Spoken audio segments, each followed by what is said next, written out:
I got this unfinished circular wood round from Hobby Lobby. They come 3 in a pack, and I'm going to paint it with some Wise Owl Snow Owl. This one measured 13 inches in diameter. Next, I'm going to take a piece of paper and a circle, and I'm going to use the circle to make a design on my piece of paper. Starting in the corner, I'm just going to use the 2 rounded sides to make this design. And this is going to be my template, and I'm going to then cut that out.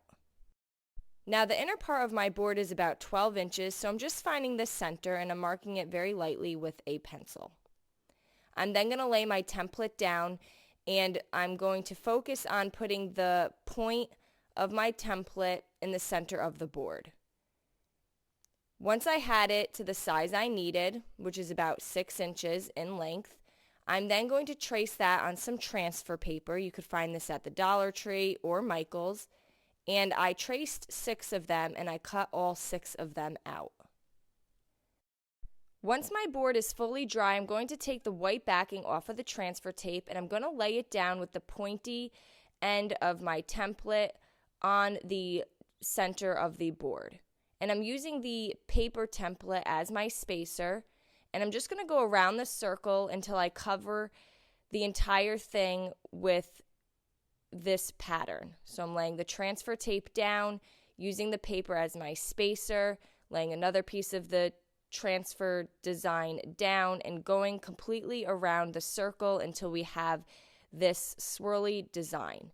And you want to make sure your transfer tape is making contact with the paint, so that way we can go on top of the transfer tape with some Wise Owl Republic Red, and we want to prevent any bleeding underneath that transfer tape. And I'm going to cover the entire area with Wise Owl Republic Red.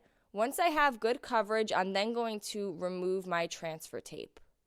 And this is how I got this nice peppermint swirly design. And I decided to paint the inner lip here with the Wise Owl Republic Red. I went around the entire thing. I felt like this just made it more of a cleaner edge. And I also painted the top part of the border and the sides of the border as well.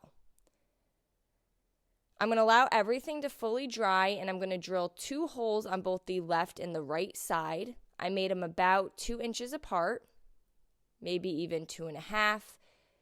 And you want to make them as even as you can.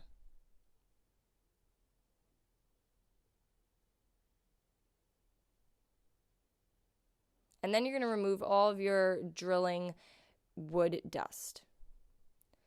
Again, make sure your paint is fully dry, and I'm going to give this a nice sanding. I prefer my things to look a little antiqued or worn down, so I did sand this. I allowed some of the white paint to peek through of the red as well.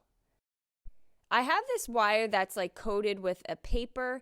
I got it from Hobby Lobby. I'm going to string it through one of my holes, and I'm going to place 10 white beads onto the wire and place the other end through the second hole. And I'm going to pull this nice and tight and staple both of the ends of the wire down onto the board.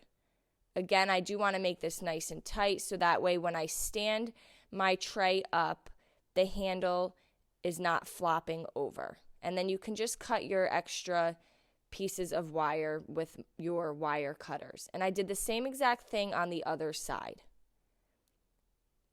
This is just one inexpensive way to create handles to your project if you do not have drawer pulls handy. Now you can certainly just leave it like this.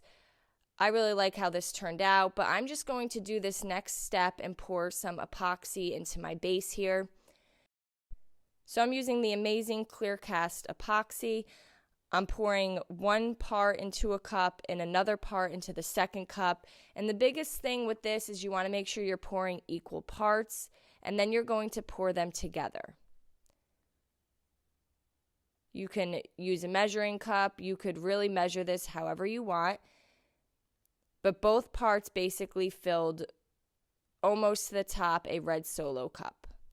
You're going to stir it really well based off your instructions. It's about 3 to 5 minutes.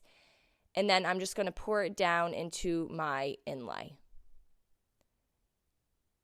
And then I have this embossing tool. This just really helps eliminate the bubbles. You can kind of see when you pour it, you get a lot of bubbles. You want to just put this over the top and it will help pop them.